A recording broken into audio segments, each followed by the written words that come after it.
देखा जा अगर हे टाइप के क्वेश्चन तो जाने के मिल गई कि 3 plus under root 3 3 minus under root 3 का मान क्या है। अब ऐसा क्वेश्चन मिल गई तो जाने क्या कर बजा, कैसे हल कर बजा, कुछ मतलब कि होए के चाहिए ना, कैसे हल हुई। तो देखो हम हल करके बताओ नहीं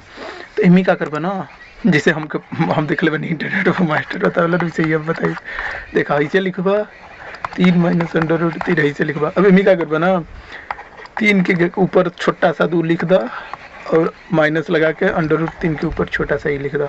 अब 3 के ऊपर छोटा सा 2 के ऊपर 9 लिख जा, मतलब नीचे लिखा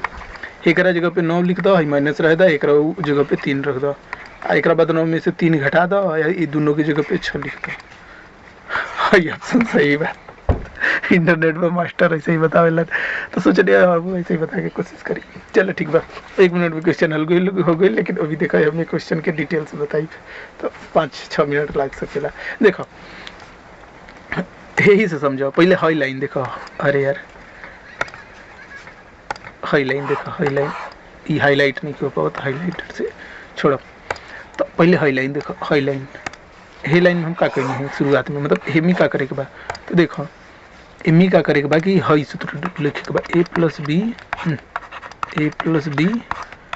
ए माइनस बी इतना के बराबर होला a square minus b square. ठीक, ये एक सूत्र होला, तो यही सूत्र पर रख दो। ए के जगह पे 3 के माना, बी के जगह पे अंडर रूट 3 के मांगना, तो सेम है सूत्र की तरह इधर है करा तरह हई बा। आप बराबर के इस साइड का बता हतना बराबर होला a square minus b square, तो हतना बराबर हो जाए ए घाते 2, मतलब 3 घाते स्क्वायर के ही घाते 2 कहला, तो 3 घाते 2 और अंडर रूट 3 घाते 2 माइनस में लगा के 3 घाते, हाँ अब देखो 3 घाते 2 के मतलब 3 गुणित 3, मतलब कोनो भी घाते 2 या 3 4 5 16 घात के मतलब होला ओकर एक संख्या के कई बार, मतलब वही संख्या के आपस में कई बार कबार गुणा होता है। जैसे यहाँ 2 बार होता है 3 के आपस में गुणा, तो एक 3 घाते 2 लिखा है। अब यहाँ में 3 के 4 बार जैसे गुणा रहे तो एक जगह पे 4 लिखा है। इस 8 फॉर्म है लिखे के, मतलब ये लिखे के 8 तरीका है यही तरीका से। तो 3 घाते 2 के मतलब 3 गुणित 3 और 3 में 3 के गुणा करबा तो 3 3 9 आई, 6 आई 9 आई, 3 + 3 6 आवेला। अंडर रूट 3 गुणित और अंडर रूट 3 घाते 2 के मतलब भी ये भाई अंडर रूट 3 गुणित के अंडर रूट 3। अब जाना तो एक ही से भी लिख सकेला 3 गुणित 3 या एक लिख सकेला 3 घाते 2। अब वर्ग से वर्गमूल खत्म हो जाला, वर्ग से वर्गमूल खत्म हो जाला। वर्गमूल के बारे में ना जानत को बा तो हमारे पिछला कई सारा वीडियो बा मैं देख ली बजा तो जाने के समझ लीजिए वर्गमूल का होला। वर्गमूल बेसिकली होला तहार बेसिकली अंग्रेजी भाषा लेकिन वर्गमूल तहार होला कोनो भी वर्ग के भुजा, हई वर्ग के हेके का कहबो वर्ग, हेके वर्ग कहबो टोटल के, आ हेके कहबो वर्ग के भुजा। और वर्ग के भुजा के ही हमनी के का कहला कि वर्गमूल कहला। वर्गमूल, वर्गमूल यानी वर्ग के भुजा का मतलब कि 3 वर्ग के बराबर के 3 बा तो ओकर भुजा का होई, तो वर्ग के बराबर 3 बा तो ओकर भुजा होई अंडर रूट 3। मतलब कि ऐसा कौन संख्या देखो भुजा का होला, मतलब वर्ग बराबर का होला, वर्ग बराबर मतलब या वर्ग बराबर या वर्ग के क्षेत्रफल बराबर, वर्ग के ही वर्ग के क्षेत्रफल कहला, कि वर्ग में वर्ग के क्षेत्रफल ही होला। तो वर्ग के क्षेत्रफल बराबर होला भुजा गुणित भुजा, भुजा गुणित भुजा ना। तो अब वर्ग बराबर यहाँ 3 बा तो 3 बराबर भुजा गुणित भुजा या भुजा घाते 2 लिख दो, तो वो है भुजा घाते 2 बराबर ही, यानी हमने के यही के उल्टा लिखे ने जा, भुजा बराबर लिख देने जा अंडर रूट 3, मतलब दोनों तरफ हे सिंबल का यूज कर देने जा, मतलब हे के हटावे बदे हे सिंबल का यूज कर देने जा, बस ये वाला भुजा घाते 3। या एक ए तरीका से भी समझ सकेला जा कि अगर यहाँ हई घाते 2 रहे तो दोनों तरफ का कहला 1/2 के कर दो, पावर 1/2 ले लो। काहे बदे, काहे से कि ध्यान दो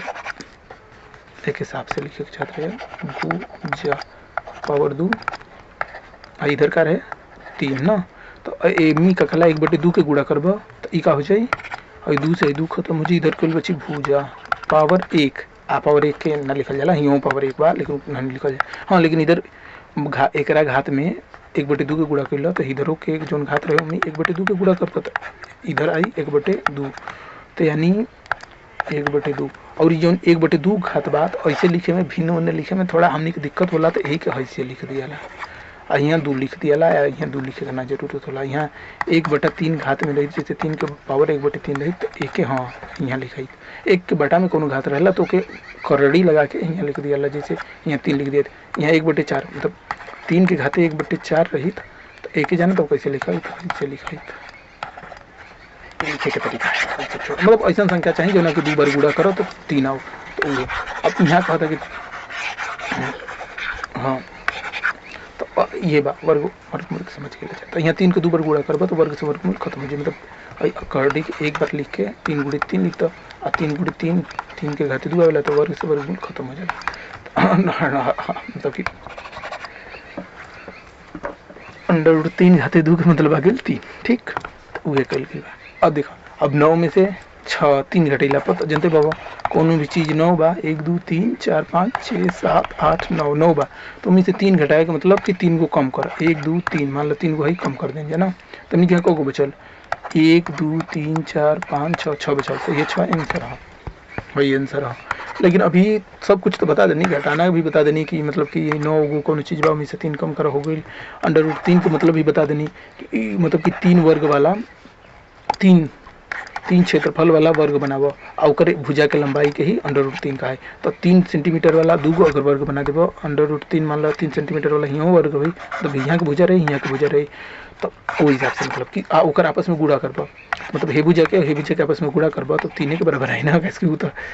हे क्षेत्रफल हो के मान में तो उहे भइल बा, अगर 3 एकड़ क्षेत्रफल बा तो इमे भुजा गुणित भुजा ही कइल गइल बा ना, तो 3 आइल बा, तो यहाँ √3 मान लो बा। अगर भुजा के लंबाई ये करो, भुजा के लंबाई √3 बा, एकर क्षेत्रफल भी 3 हुई, लेकिन एक हेकर भुजा के मान के गुणा करो, तो एकर गुणा करबो तो है मान आवेला ना, भुजा गुणित भुजा कह के तब लग गेला, ई समझ गइल के जा 3 आ गेला। हाँ लेकिन एक बात ना समझ लगा कि वीडियो देखा 1 2 बार देखबा जाना, ई चीज़ ऐसा क्वेश्चन हल कर आसान हो जाए, हई वाला चीज़ ना समझ ला जा, तो एक समझो कि एक एक का जाला a + b a - b, एक हल करबे दे हई पछले के हई पछले निकाला था, एक हल करबे दे तो जाने के ध्यान देवे के पड़ी कि जैसे हमने के ब्रैकेट का मतलब समझे के पड़ी, तो ब्रैकेट का मतलब कहला जैसे 2 + 3 बा, एक ब्रैकेट में लिखल गइल बा, मतलब कि एकर मान 5 है, ठीक बा, लेकिन 2 + 3 गुणित 5 बा, एकर कहे के मतलब ना देखो 2 + 3 बा तो 5 बा, ठीक बा। अब यहाँ 2 + 3 गुणित 5 बा, एकर कहे के मतलब कि पहले है के ब्रैकेट के अंदर जौन भी होला ओके एक संख्या माना जाला, ठीक बा ना, बस और कुछ ना। एक जैसे कोनो संख्या के बारे में हमनी के ना पता रहेला तो ओके एक ब्रैकेट के अंदर लिखल जाला कि हाँ इस संख्या के बारे में नहीं पता, लेकिन ई पता बा कि ई संख्या ए तरीका से मिलके बनल बा, तो उ तरीका जोड़ घटा गुणा भाग करके मिलके बनल बा। जैसे यहाँ बा कि उ संख्या हमके नहीं पता, लेकिन ई पता बा कि उ संख्या 2 और 3 से मिलके बनल बा, बस ई बा, ये के एक संख्या के रूप में मन बा। अब देखो तो कहे मतलब कि एक संख्या के रूप में है के मन बा, ये ब्रैकेट के अंदर की जो चीज़ होला उसके संख्या के रूप में बनाला, उस संख्या में 5 के गुणा होता, ठीक। तो देखो अब 2 और 3 मतलब कहे मतलब हे के पहले हल करेगा, ठीक। तो एक अपन पहले हल कर 2 और 3 में जोड़बा तो वो 5 आई, देखिए 5 आई गुणित हई 5 बन रही है, यानी आ जाए तार आंसर 25, ठीक। लेकिन कभी कभी हमने के बीज गणित में जैसे यहाँ a + b बा, a + b का मान तो हमने को पता ना चली, तो हल ना कर पावे के, लेकिन बिना एक जोड़ले हमनी के हल कर सके जान तो दे। देखो ये एक संख्या 2 + 3 के एक संख्या के रूप में बनबा, अभी 5 के गुणा होता, यानी 5 के 2 में भी करबा और 5 के 3 में भी करबा ना, ये संख्या 2 भाग से मिलकर बनल बा, तो दोनों भाग में के 5 के गुणा करे पड़े। देखो जैसे 5 का होला 1 2 3 4 5 होला, ठीक। अब देखो यहाँ से बांट सके लेके यहाँ से ही बांट सकेला ना, ठीक, 3 और 2, लेकिन ओके छोड़ा। अब एमी का करेगा गुणा 5 करेगा, एमी का कहला कि गुणा 5 करेगा, गुणा 5 मतलब कि 5 गुना बढ़ावे के भाई है के टोटल के 5 गुना बढ़ावे के बा, तो 1 2 3 1 2 गुना देखो अब हो गल, अब देखो 3 गुना हो गल, 4 गुना हो गल, 5 गुना हो गल, ठीक। तो अब ये तरीका से समझ सकेला जा कि 5 के 5 गुना हो गल, कुल हमने कितना मिलल 1 2 3 4 5 6 7 8 9 10 11 12 13 14 15 16 17 18 19 20 21 22 23 24 25 मिलल ना, 5 के 5 गुना करबा तो 25 मिलल, ठीक। तो ये तो हमने के पते रहे ना कि है 5 गुणित 5 करबा तो 25 है, लेकिन एक अगर डायरेक्ट हल करे तो एक ना जोड़ पाता तो एक अलगे अलग रखे के पड़ी, तो उस स्थिति में जाना तो 5 के गुणा है 2 में होता, तो देखो 2 के 5 गुना करता है ना, 2 गुणित 5। और यहाँ देखो 3 के हे 3 के भी 5 गुना करता नहीं जा, तो मतलब 3 गुणित 5 यानी कहे कि मतलब 5 के 2 में भी गुणा हो, 5 के 3 में भी हो, तो 2 गुणित 5 प्लस भी लगा के बाद 3 गुणित 5 काश के 2 5 के 2 गुना 5 हाँ 2 के 5 गुना और 3 के 5 गुना के एक साथ रखा जाता है यानी प्लस कर जाता। तो मुझे हई 5 गुना 10 आ जाए और हई 5 3 15 आ जाए, और 15 और 10 25 हो जाए। तो ये 5 गुणित 5 25 आवेला। समझ गए वितरण नियम? समझ गए ना? समझ लोग बाइक का वीडियो देख लिया जाए। तो यहाँ क्या करेगा हमने को वितरण नियम लगा के बाद कि इतना बराबर है इतना कैसे एक ज्ञात करेंगे तो वितरण नियम यहाँ लगा के बता देखा है एक गुड़ा हेमी करे पड़ी और एक गुड़ा हेमी करे पड़ी, ठीक। और फिर देखो और फिर हे बी के गुड़ा ए में करे पड़ी और बी के गुड़ा फिर बी में करे पड़ी। ये तरीका से मतलब कि देखो यहाँ है एक ब्रेक के बाद एक संख्या बनबा है के एक संख्या बनबा ई दो भाग से मिलकर बनल बा, ये दो भाग से मिलकर बनल बा, यानी ई दोनों भाग के आपस मतलब ई दोनों संख्या के आपस में गुणा करे बा, यानी एक ई जो भाग से मिलकर बनल बा ओकर भी आपस में सबके आपस में गुणा करे पड़े वितरण नियम से। भाई जाके देख सकल जा। तो एक ए में करबा तो ए के 2 बार गुणा ए गुणित ए आई या ए के 60 में लिखा ए घाते 2, ठीक। अब देखो प्लस ए के बी में माइनस बी में करबा ए गुणित माइनस बी बराबर आवेला माइनस ए बी आई या बी ए आई गुणा में क्रम से फर्क ना पड़े तो ए बी या बी ए लिख सकेला। तो यहाँ हो जाए माइनस ए बी। अब देखो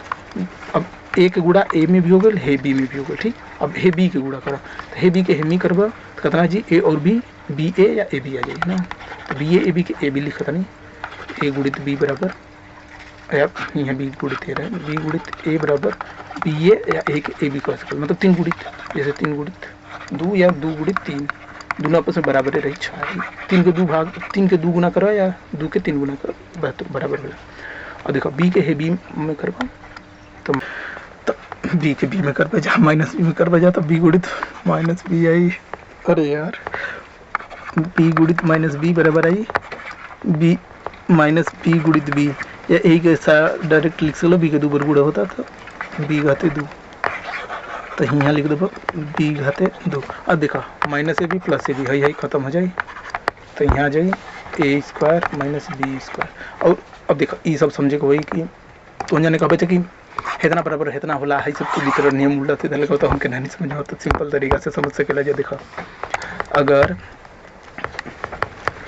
3 + 4 रही और 3 - 4 रही तो एक ही अगर सूत्र पर रखबा तो क्या आई 3 के घाते 2 करो माइनस 4 घाते 2 करो तो एक मान कितना आई 3 घाते 2 के मतलब 3 गुणित 3 यानी 9 हेकर 4 गुणित 4 यानी 16 तो 9 में 16 घटे में कितना आई 7 -7 आई ना, ठीक। अब यही के कहला कि नॉर्मल विधि से हल करा इतना के मान कितना हुई तो इतना के मान हुई 4 3 7, ठीक। और गुणित अब हेकर मान कितना हुई 3 में -4 घटे तो -1 आई -1 तो 7 में 1 के गुणा करबो -1 के तो -7 आई इधर देखो -7 इधर -7, ठीक। कोनो दिक्कत बस काम खत्म इतना काफ़ी बा तो जाने समझ गए। लेकिन हम ये तो बताते ना रहनी है ना हम बताते रहनी है क्वेश्चन हल करे का तरीका। तो यहाँ कुछ भी हो 3 के स्क्वायर करो एक √3 के करो √3 के स्क्वायर हो जाए 3 और 3 के स्क्वायर 3 तरीका 9 तो 9 और 9 में से 3 मतलब स्क्वायर करके माइनस भी कर लेंगे माइनस भी होला तो 9 में से 3 घटे 6 आए